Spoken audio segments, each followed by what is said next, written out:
ఇదిగోండి cake ready అయింది. చక్కగా మనం చెక్ చేసుకొని ఆరిపోయిన తర్వాత పూర్తిగా చల్లారిన తర్వాత పెట్టుకున్నాము. చాకుతో చిన్నగా ఇలా అనుకోండి నిదానంగా.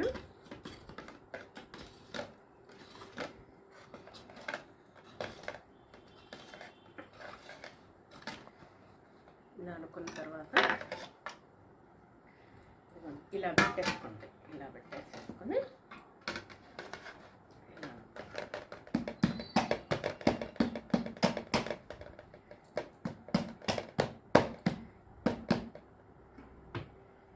ఇదిగోండి చక్కగా వచ్చేసింది.